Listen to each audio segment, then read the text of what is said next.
Hello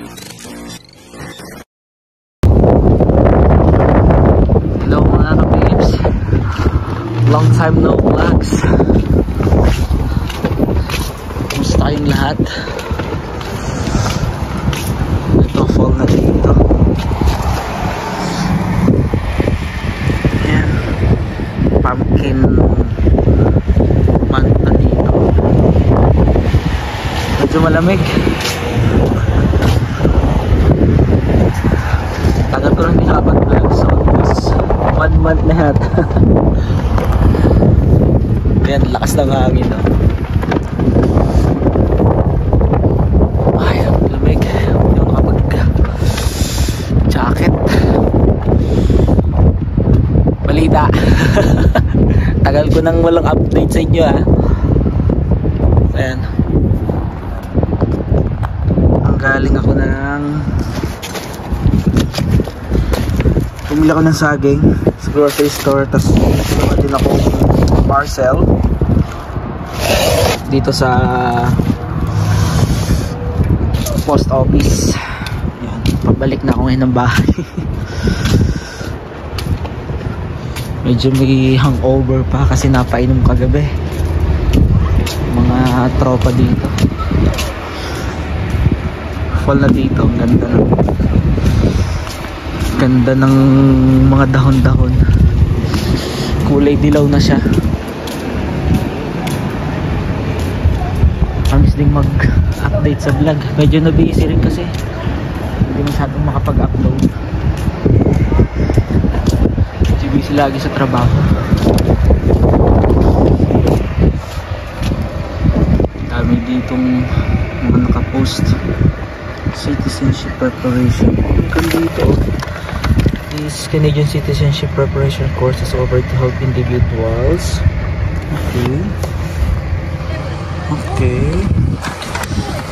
Okay to, ha. Ito sa mga ako na nagbabalak ng mag-take ng kanilang citizenship, yung mga PR na. Kasi alam ko dito, after permanent residency, after 3 years yata or 5 years ng pagiging permanent resident, pwede ka nang mag-apply ng citizenship. So may course siya kasi may mga exam. Ang alam ko may exam yung tinetake, kaya kailangan na mag-aral. Tapos ito, only the full-time babysitter. Oh, ayos to. 45 a day. Wow, laki, ah. Tapos meron ding 60 a day for drop-in. Okay, galing, ah. Dami ng hiring din dito. May yoga therapy din dito. Ito pinopost ng mga buyer, tapos yung mga missing. Yan, ito pinopost.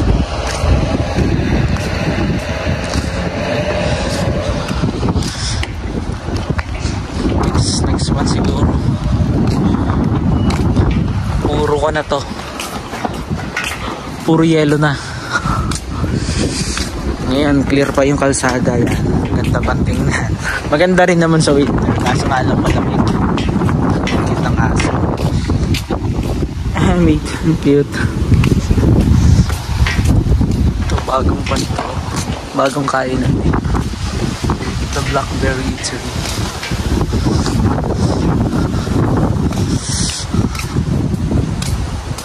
Tapos may kon na rin kami dito, registry.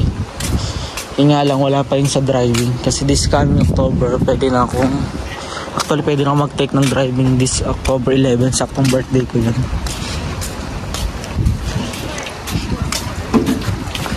Kasi hindi pa siya pwede kasi ka-umpisa pa lang, ka-open pa lang.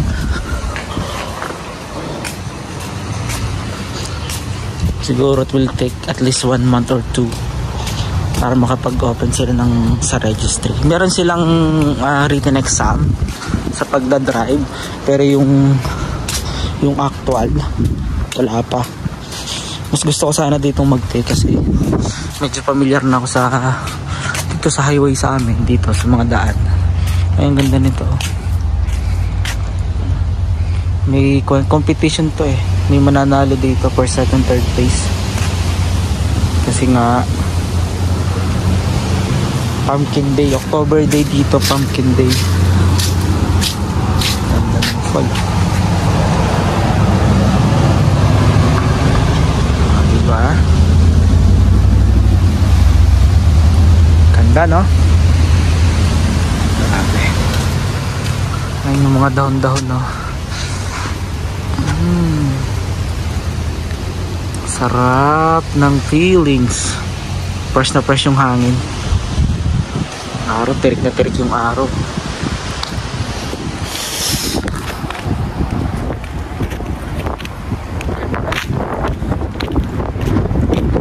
Lakat-lakat. Kaso medyo malamig. 14 degrees Celsius ngayon. Pinakamababa niya is 7. Pero malamig. 14 pero malamig.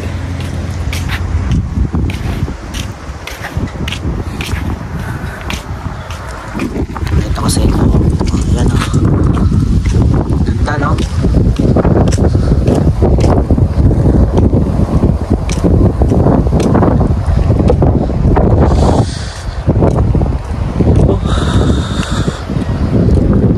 Tapos yung peer application ko, I'm hoping this coming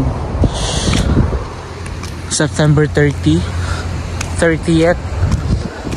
ilo-launch uli nila kasi yung in-apply ko last July. Nakapag-apply ako, naipasok ko sa draft kaso tinanggal din nila. Tapos tumawag sila na meron ngang ilo-launch na bagong stream na hindi ko rin naabutan yung kahit yung file ko is nasa draft na. So kailangan kong mag back to basic. Yung sabi nila magwa-wentro din talaga ako sa sa panibagong stream kasi parang ngayon point system na, unlike before na as long as makomplete mo yung 12 months of experience, yun, pwede ka na makapag-apply. Tapos kumpleto ko sa requirements.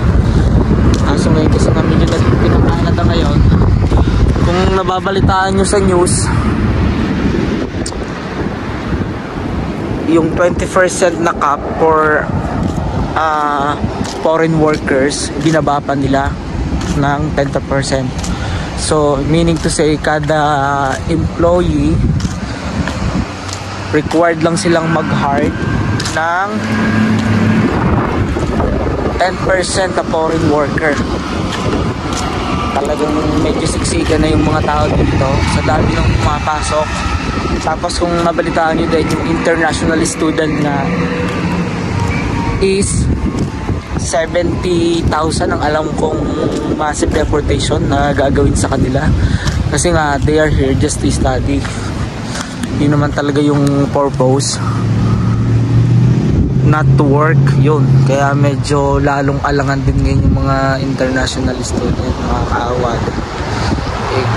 Alam naman natin na karamihan ng mga purpose ng mga nag-international student dito is to become president. Yun naman talaga yung main goal nila.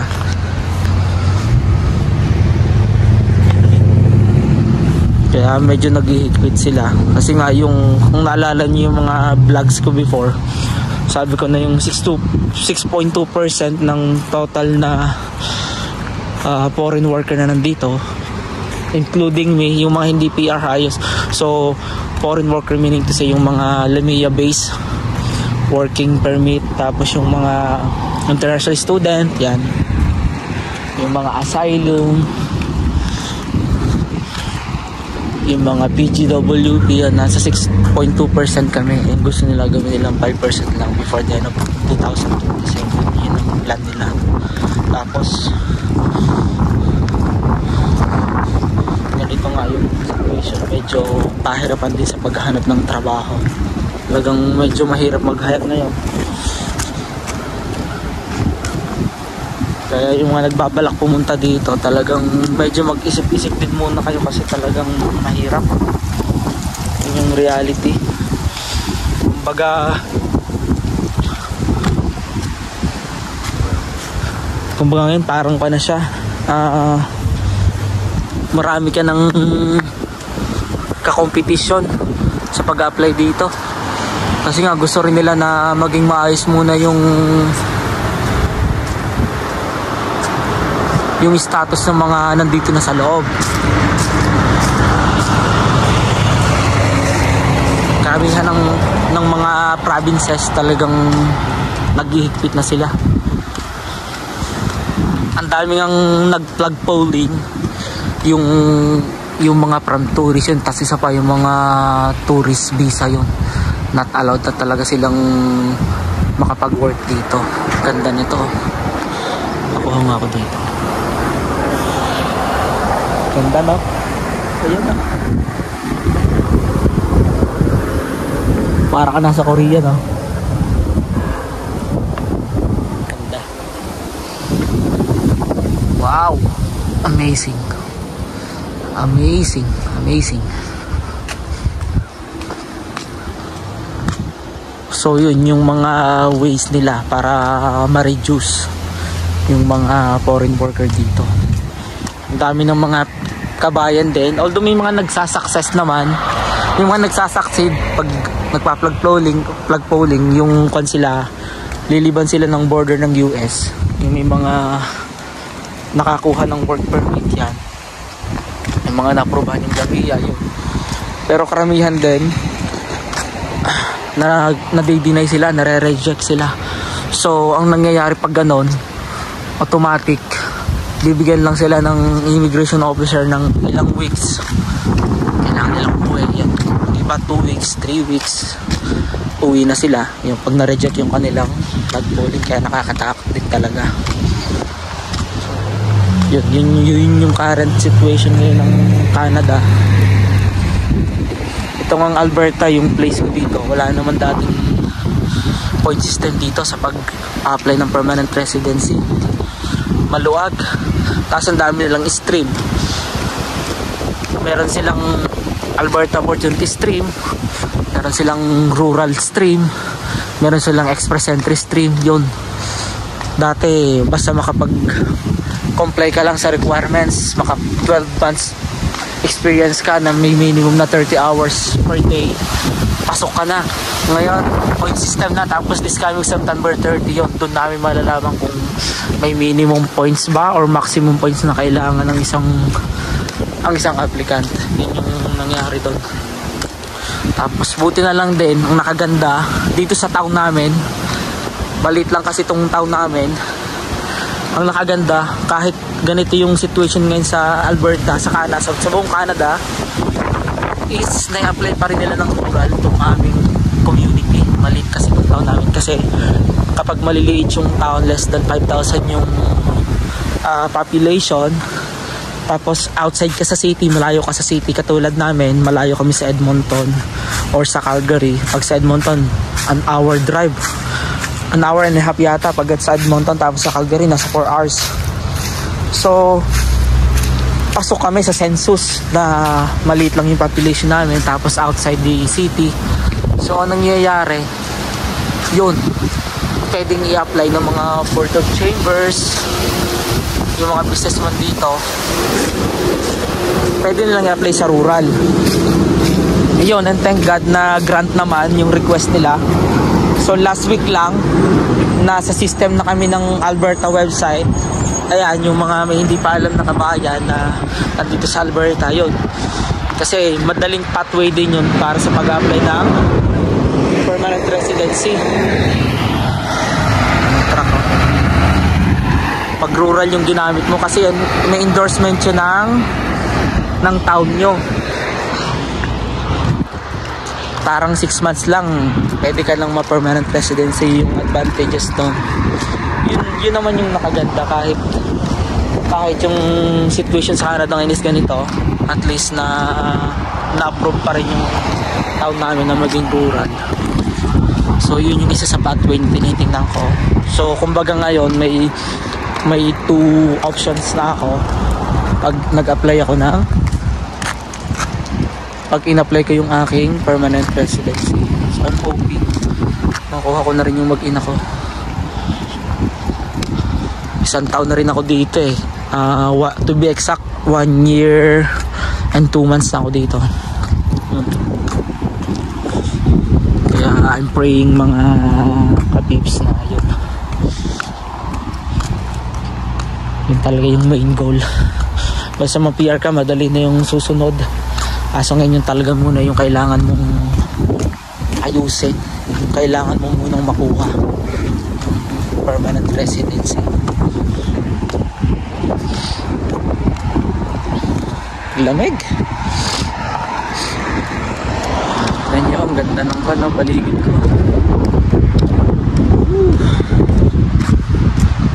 Fall na. Fall na. Bilis ng panahon dito. Bilis ng araw.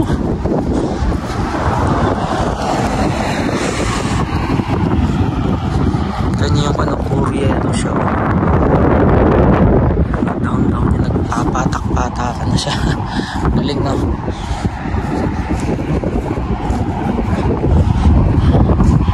Malimit-limit ding umuulan dito ngayon.